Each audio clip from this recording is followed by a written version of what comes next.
할렐루야. 다시 오실 주님을 찬양합니다. 기독교 세계관 플러스 6번째 시간입니다. 오늘은 영역 주권과 일반 은총에 관한 주제로 함께 말씀을 나누도록 하겠습니다. 1973년 4월 8일 프랑스 무생이라고 하는 곳에서 파블로 피카소가 91세를 일기로 생을 마쳤습니다. 입체주의의 거장이었죠. 정말 파란만장한 인생을 살았던 인물입니다. 세상은 그를 20세기 미술의 거장으로 기억합니다.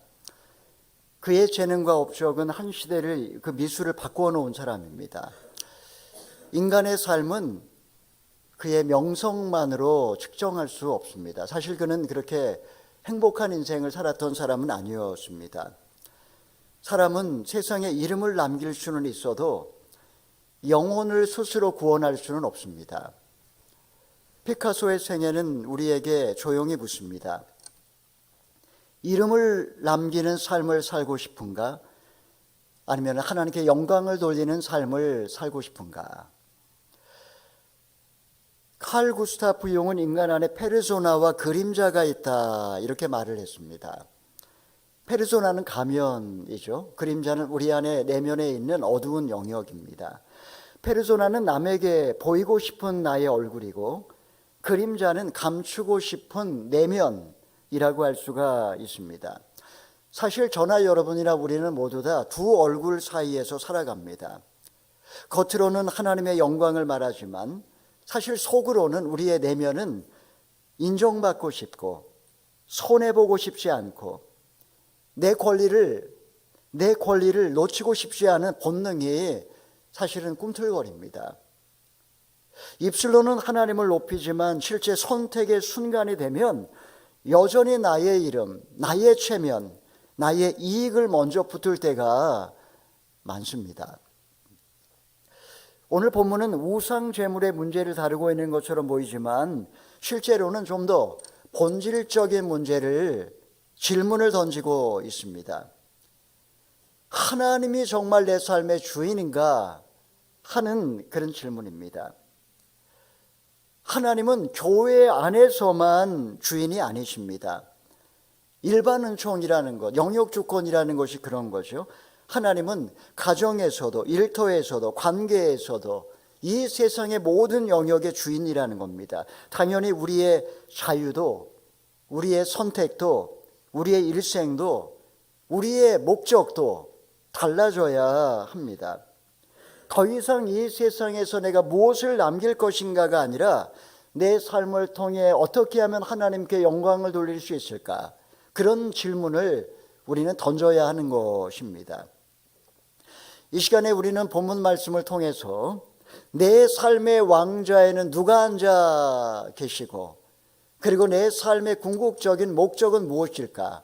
이런 질문에 대하여 함께 살펴보려고 합니다. 첫 번째, 하나님의 영광을 위하여 우리는 자유를 분별할 수 있어야 합니다. 우리 23절, 24절 읽어보겠습니다. 시작. 모든 것이 허용되나 모든 것이 유익한 것은 아닙니다. 모든 것이 허용되나 모든 것이 덕을 세우는 것은 아닙니다.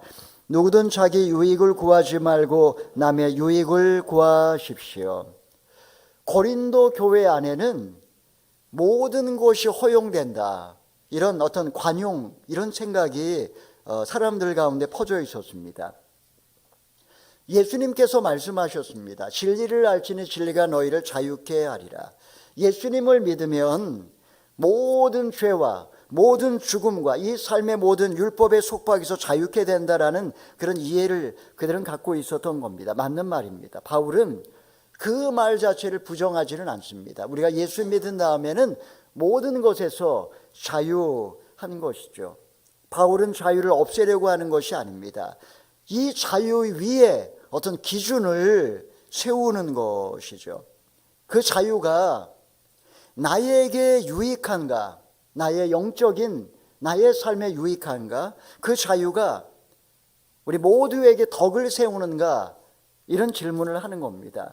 바울의 관심은 개인의 자유보다도 개인의 영적인 유익과 공동체의 덕을 세우는가, 항상 그 관점에서 자유를 생각하라는 겁니다. 인간은 종종 욕망을 자유로 포장하곤 합니다. 이게 하나님을 떠난 인간의 모습이라고 할 수가 있습니다. 사실은 고집인데 소신이라고 생각하고, 사실은 상처받기 싫은 마음인데 그걸 원칙이라고 주장을 합니다. 바울은 그것이 허용되느냐가 아니라 그것이 누구를 살리느냐, 이렇게 묻고 있습니다. 그리스도인에게 있어서 자유라는 것은 무한한 권리를 말하는 것이 아닙니다. 하나님을 사랑하는 사람은 무엇이든지 해보는 사람이 아니라 무엇이 하나님의 영광을 드러내고 무엇이 사람을 살리는가, 그런 것을 분별하는 사람이라고 할 수가 있습니다. 니체는 이 사랑이라든가 인애라든가 자비라든가 이런 그리스도인의 덕목을 약자의 노예 도덕이라고 조롱을 했습니다. 대신에 그는 자기의 운명을 긍정하면서 강자가 되라고, 그리고 초인이 되라고 이렇게 주장을 했습니다. 성경은 전혀 다른 이야기를 보여줍니다. 내 말이 비록 맞는다 할지라도, 내 주장이 틀린 말이 아니라 할지라도 그것이 사람을 살리지 못한다면 멈출 줄 아는 길을 제시하는 겁니다. 여러분, 가정에서 그것이 나에게 권리일지라도 만약에 그것이 관계를 무너뜨리는 거라고 한다면 다시 생각할 수 있어야 합니다. 아무리 옳은 말이라도 관계를 망가뜨린다면 나이를 먹으면 먹을수록 더욱 그렇습니다. 가정에서 마찬가지일 뿐만 아니라 교회에서도 같은 원리가 적용됩니다. 하나님이 모든 영역에서 주인이라고 한다면 나의 자유는 언제든지 누군가의 유익을 위한 것이어야 한다라는 겁니다. 한 성도가 이렇게 말했습니다. 나는 틀린 말은 안 해. 실제로 그의 말을 들어보면 틀린 말을 하진 않습니다. 하지만 그는 뒤끝이 없다고 하면서 그냥 그렇게 아무 일 없었던 듯 지내지만 그의 말을 들은 사람들은 다 파편을 맞고 상처를 얻게 됩니다. 가정에서도 그렇고 회사에서도 그렇고 교회에서도 그렇게 살았습니다. 어느 날 그의 아내가 이렇게 말했습니다. 당신 말은 맞는데 듣고 나면 숨이 막혀요. 여러분, 맞는 말을 하는 사람의 특징이 뒤끝이 없습니다. 이런 사람들은 막 말하고 자기는 잊어버리지만 듣는 사람들은 상처를 받게 되는 겁니다. 맞는 말도 공감이 없으면 사람을 죽일 수 있습니다. 이게 자녀에게, 아내에게, 남편에게 하는 말일 수 있겠죠. 맞는 말이 항상 덕을 세우는 말이 아닐 수도 있다라는 거죠. 사랑하는 여러분, 하나님이 나의 삶의 주인이라고 한다면 자유는 더 이상 욕망을 정당화하지 않습니다. 자유가, 나의 자유가 사람을 살리는 것인지, 나의 자유가 공동체의 덕을 세우는 것인지 항상 돌아보는 것이 중요합니다. 참된 사랑은 하나님 앞에서 먼저 용서받은 사람이 기꺼이 나 자신의 권리를 포기하는 자유입니다. 성도의 성숙은 복음 안에서 얼마나 자신을 비워서 다른 사람을 살리는가, 이것이 바로 성도의 성숙이라고 할 수가 있습니다. 하나님의 영광을 위해서 나의 자유를 분별할 수 있기를 바랍니다. 가장 가까운 사람을 넘어서 이제 하나님을 알지 못하는 세상 속에서 그리스도인은 어떻게 살아야 할까요? 두 번째는 하나님의 영광을 위하여 일상을 거룩하게 살아야 합니다. 우리 25절 26절 읽어보겠습니다. 시작. 시장에서 파는 것은 어떤 것이든 양심의 거리낌이 생기지 않도록 묻지 말고 드십시오. 이는 땅과 거기에 충만한 것이 다 주의 것이기 때문입니다. 2000년 전에 고린도에서는 신전 제물이 일상 깊숙이 스며 있었습니다. 제사 고기가 시장에서 유통될 만큼 종교와 생활이 밀접하게 그렇게 얽혀 있었습니다. 축제 때가 되면 이런 현상이 더욱 심해졌습니다. 시장으로 재물이 막 쏟아져 나왔습니다. 근데 이게 제사를 드린 건지 도축한 건지 구분을 할 수가 없었던 거죠. 교인들 사이에서는 시장에서 파는 고기를 먹어도 되는지를 두고 이제 논란이 있었던 겁니다. 이에 대하여 바울이 뭐라고 이야기를 합니까? 일일이 따지지 말고 먹으라고 이야기합니다. 왜냐하면 땅과 거기에 충만한 모든 것이 다 주님의 것이기 때문에 따지지 말고 그냥 먹으라고 그렇게 이야기를 합니다. 제사 음식일지도 모르지만 따지지 말고 먹으라는 겁니다. 하나님은 예배당에서만 주인이 아니십니다. 시장에서도 주인이시고 식탁에서도 주인이시고, 그리고 음식 가운데 모든 음식은 본질적으로 다 속된 것은 하나도 없습니다. 구약에서 그렇게 부정한 음식, 정한 음식을 정했을 뿐이지 신약 시대에는 하나님 안에서 속된 음식은 하나도 없습니다. 율법적 두려움으로 세상을 대할 이유도 없습니다. 왜냐하면 온 세상이 다 하나님의 것이고 하나님이 우리에게 먹을 양식을 주셨기 때문입니다. 우리는 불신자들이 생각하는 것처럼 이 세상에 아무 의미 없이 던져진 그런 존재가 아닙니다. 하나님은 우리 아버지가 되시고 아버지 하나님께서 우리에게 일용할 양식을 주셨기에 감사함으로 먹으면 정한 음식이 다 되는 겁니다. 그리고 우리는 하나님의 세계 안에 파송된 제자들입니다. 그러므로 우리는 불신자들과의 관계 속에, 세상 속에서 우리는 감사함으로 먹는 음식은 얼마든지 거룩한 제물이 될 수 있다, 이렇게 바울은 이야기를 하고 있는 겁니다. 우리가 먹는 밥 한 끼도 하나님 앞에서 먹는 것이고, 직장에서 우리가 하는 모든 세속적인 일도 하나님 앞에서 하는 겁니다. 우리가 돈을 쓰는 것도, 물건을 사는 것도, 불신자들을 만나는 것도 모두 다 하나님 앞에서 하는 것이기 때문에 거룩한 자리라고 할 수가 있습니다. 여러분, 우리가 주일의 예배가 거룩하다면 월요일의 일상도 달라지게 됩니다. 주일날 우리가 하나님을 아버지로 모시고 그분을 예배한다면 우리의 월요일의 삶도 일상도 달라지는 겁니다. 하나님의 임재를 아는 사람의 하루는 그냥 그저 평범해 보이는 것처럼 보여도 그는 그의 삶 속에 그리스도의 향기를 머금게 되는 겁니다. 자, 이렇게 우리가 일상 속에서 세상 사람들과 섞여 살아가면서 한 가지 중요한 그런 원칙이 있습니다. 우리 27절의 말씀 읽어보겠습니다. 시작. 만일 믿지 않는 사람들 가운데 어떤 사람이 여러분을 초대했는데 여러분이 가기를 원한다면 여러분 앞에 차려진 것은 무엇이든지 양심의 거리낌 생기지 않도록 묻지 말고 두십시오. 지금 바울은 우리 예수 믿는 사람들이 불신자들과 어떤 관계를 맺으며 살아야 되는지에 관해서 이야기하는 겁니다. 믿지 않는 사람들과의 관계를 끊고 살라고 이야기하지 않습니다. 그들이 만약에 나를 초대한다면 가라는 겁니다. 그들이 다른 신을 섬길 수 있겠죠? 하지만 그 집에 가라는 겁니다. 그리고 그 앞에 차려진 것은 감사함으로 그냥 먹으라는 겁니다. 성경적인 거룩함은 무엇일까요? 그것은 세상으로부터 분리, 도피가 아닙니다. 하나님이 모든 영역의 주인이시라면 하나님이 그 세상 사람들도 창조하셨고 그들도 하나님이 만든 하나님의 형상대로 지어진 존재이기에 그들과 마주 앉아 함께 식사하라는 겁니다. 식탁 하나도 주님의 통치 밖에 놓여 있지 않습니다.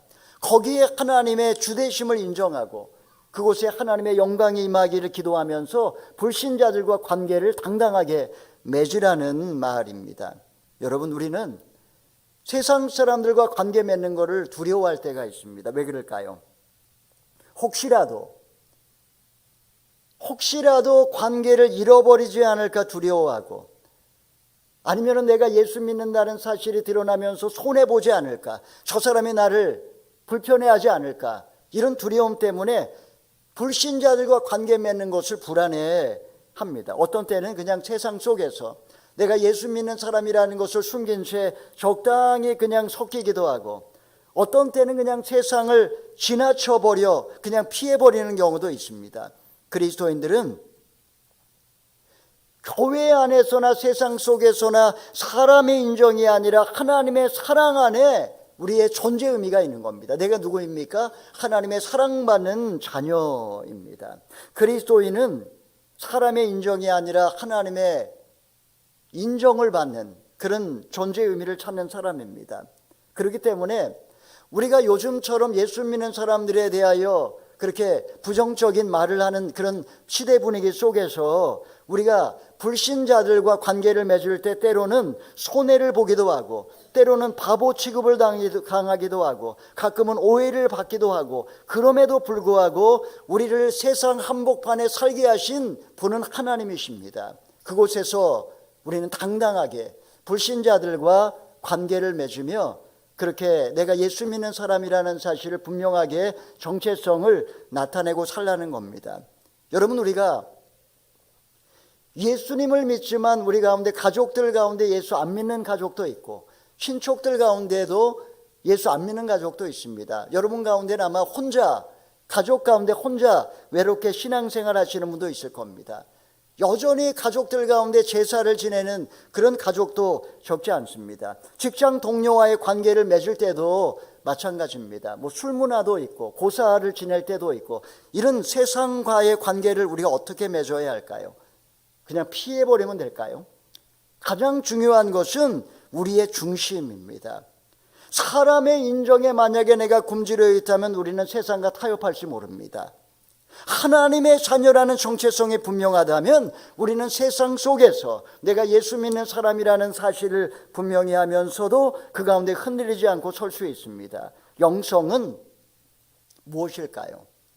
진정한 영성은 수도원에 들어가서 세상과 단절된 채 고립된 삶을 사는 것이 아닙니다. 진정한 영성은 우리가 세상 속에 두 발을 딛고 살지만 세상에 속하지 않은 삶을 사는 겁니다. 구별된 삶을 사는 거죠. 그 구별된 삶을 통해서 세상 사람들은 내가 예수 믿는 사람이라는 걸 알게 되고 그리고 우리를 통해서 세상 속에 빛과 소금이 그렇게 드러나게 되는 것입니다. 한 청년의 직장에서 늘 회식 자리를 피해 다녔습니다. 어느 날 마음에 이런 질문이 떠올랐습니다. 내가 지금 저들을 거절하는 이유는 정말 내가 구별되기 때문일까? 아니면 상처받기 싫은 두려움 때문일까? 그 뒤로 그는 필요한 자리라고 한다면 기도하고 그 자리에 참여를 했습니다.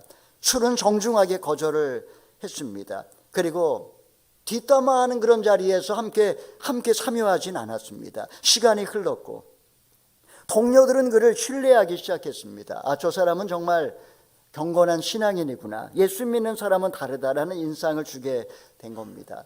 여러분, 그것이 바로 세상 속에 살아가는 그리스도인의 모습이라고 할 수가 있습니다. 사랑하는 여러분, 하나님이 모든 영역의 주인이시라고 한다면 이 세상에 회색 지대는 없습니다. 그냥 적당히 얼버무리며 살 수 있는 그런 곳은 없다라는 겁니다. 모든 영역이 다 하나님이 주인이시고 그곳에 하나님이 주인으로 영광 받으실 수 있도록 나를 그곳에 보내주셨다면 내가 지금 뭘 해야 될까요?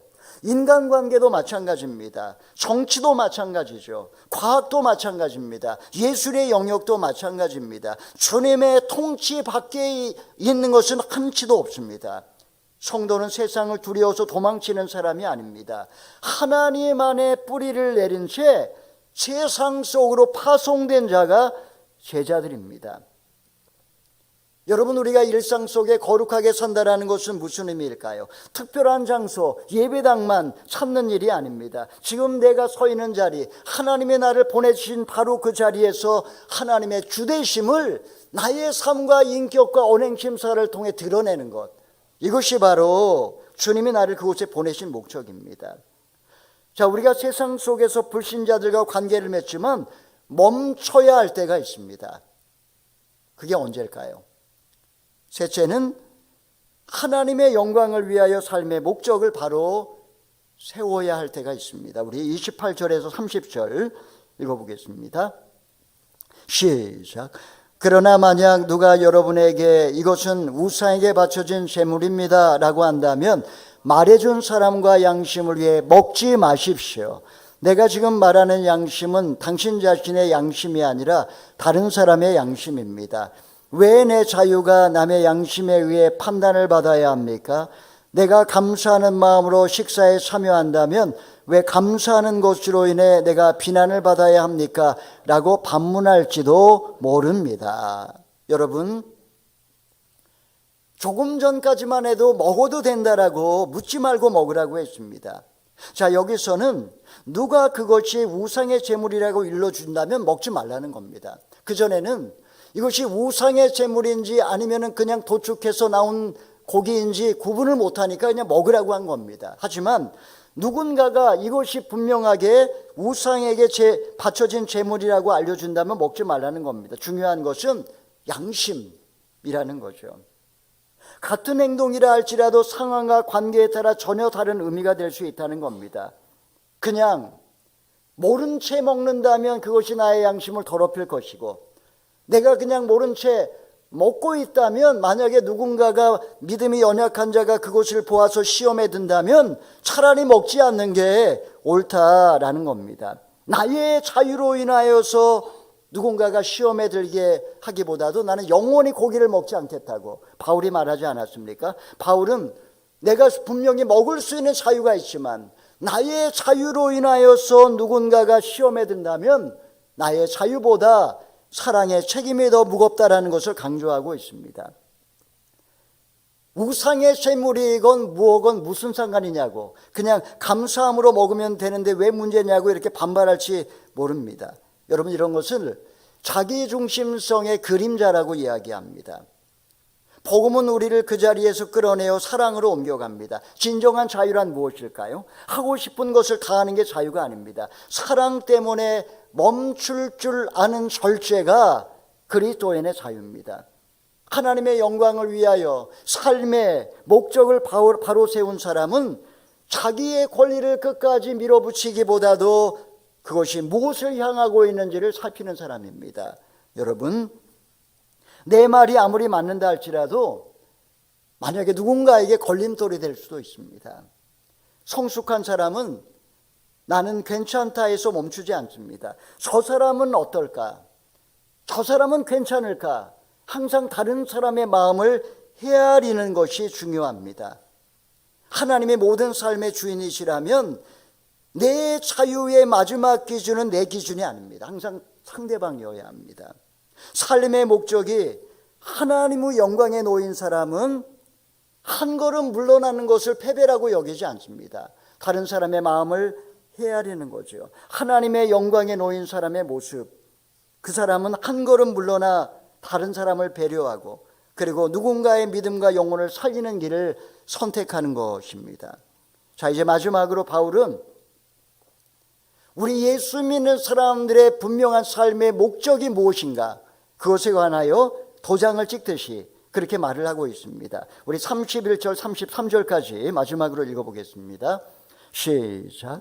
그러나 여러분은 먹든지 마시든지 무엇을 행하든지 모든 것을 하나님의 영광을 위하여 하십시오.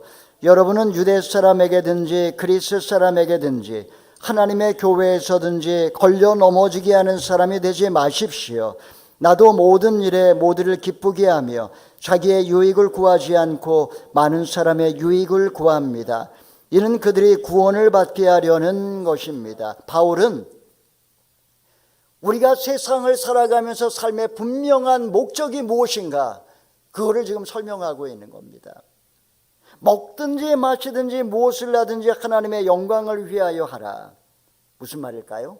내 삶의 존재의 방향을 분명히 하라는 겁니다. 인생의 목적은 하나님의 영광을 위한 겁니다. 인간은 누구나 무엇인가를 위해서 살아갑니다. 여러분은 무엇을 위해서 사십니까? 내 마음 중심의 존재의 방향이 바로 삶의 목적이겠죠. 내 중심의 목적, 내가 향하고 있는 나침반이 뭘까요?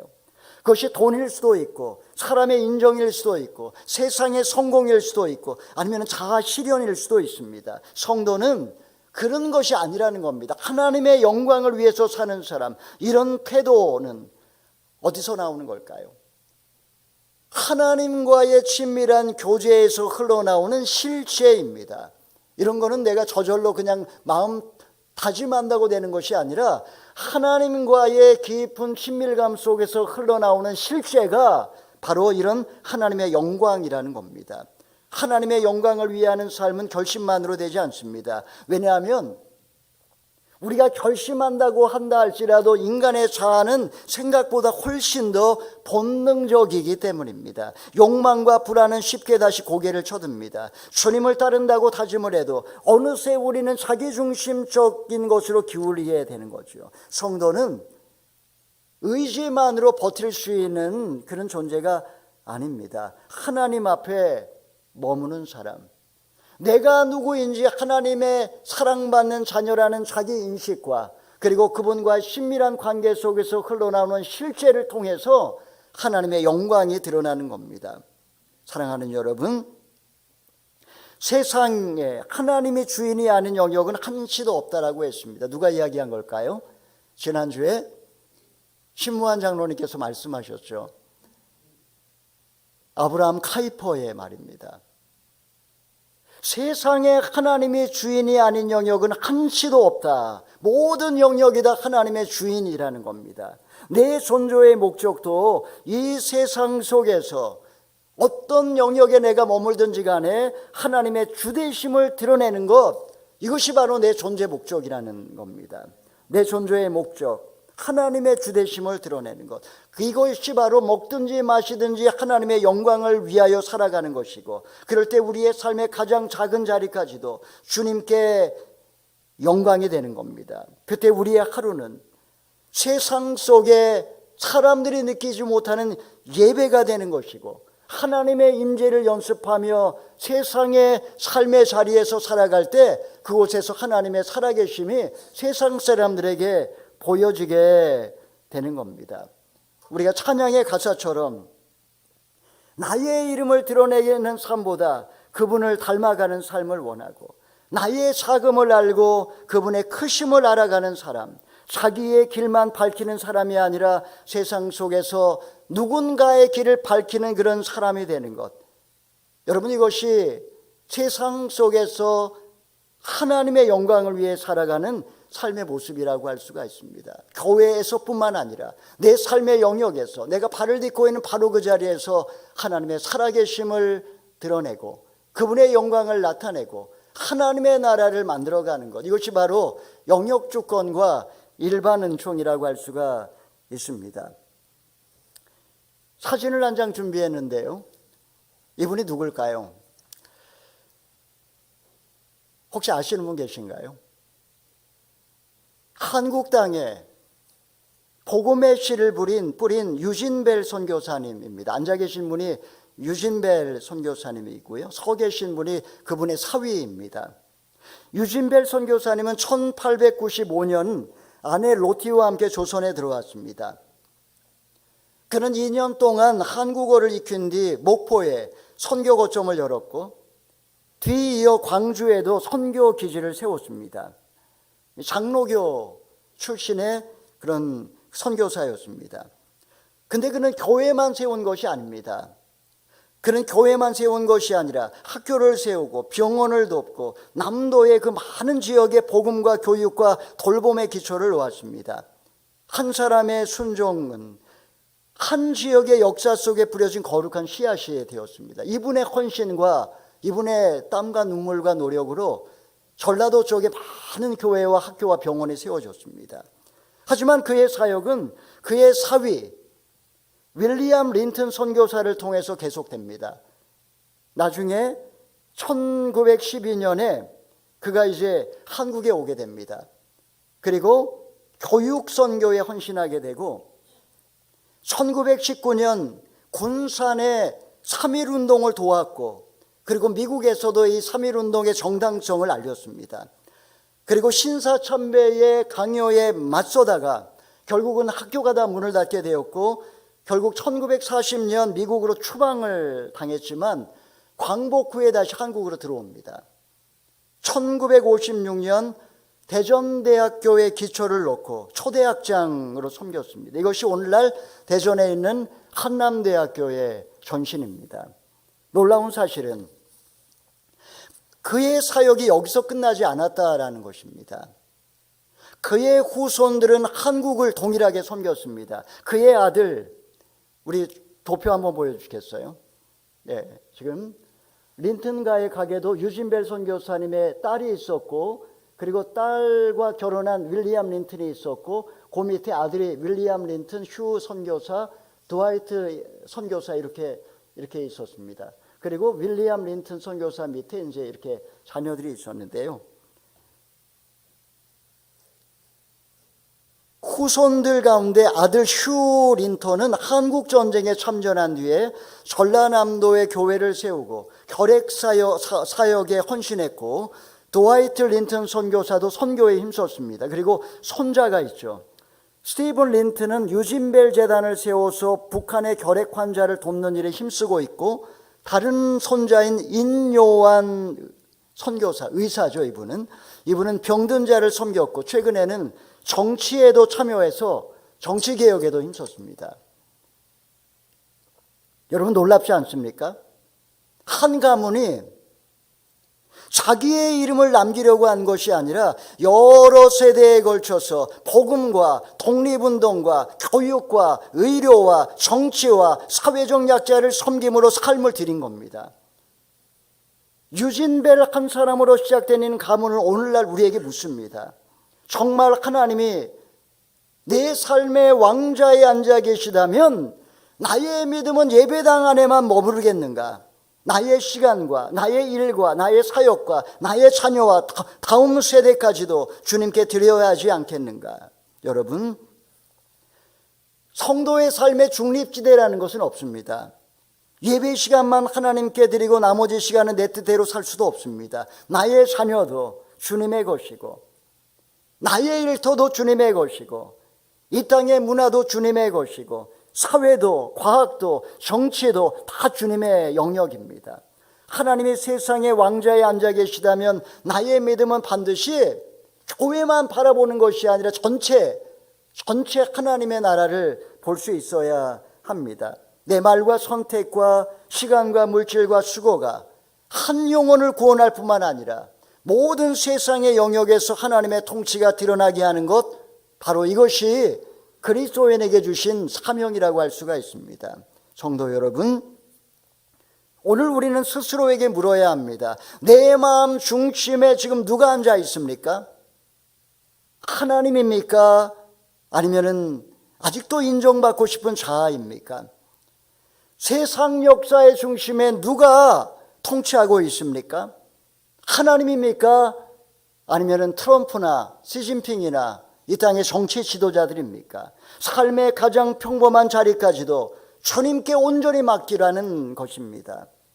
식사 한 끼의 그 작은 자리도, 한마디 말도, 한 번의 선택도 우리의 삶의 자리에서 하나님의 주대심을 드러내며 하나님의 영광을 위해 살라고 하는 것이 우리의 부르심입니다. 사랑하는 성도 여러분, 유진벨과 린튼 가문이 그랬듯이 한 사람의 순종이 한 시대를 살리고 한 가정의 헌신이 다음 세대의 길이 될 수도 있습니다. 여러분, 한 사람이 중요합니다. 이 시간은 우리도 먹든지 마시든지 무엇을 하든지 하나님의 영광을 위해 살아가겠다고, 내 삶 전체를 나의 자녀들까지, 아니 우리 가문을 주님께 올려드리겠다고 결단하는 시간이 될 수 있기를 바랍니다. 진정 오늘 우리의 선택이 자기 이름을 남기려는 몸짓이 아니라 하나님의 이름을 드러내고 하나님의 영광을 나타내고 이 세상의 모든 삶의 영역에서 하나님의 하나님 되심을 선전하시는 저와 여러분 다 되기를 주님의 이름으로 축원합니다. 아멘.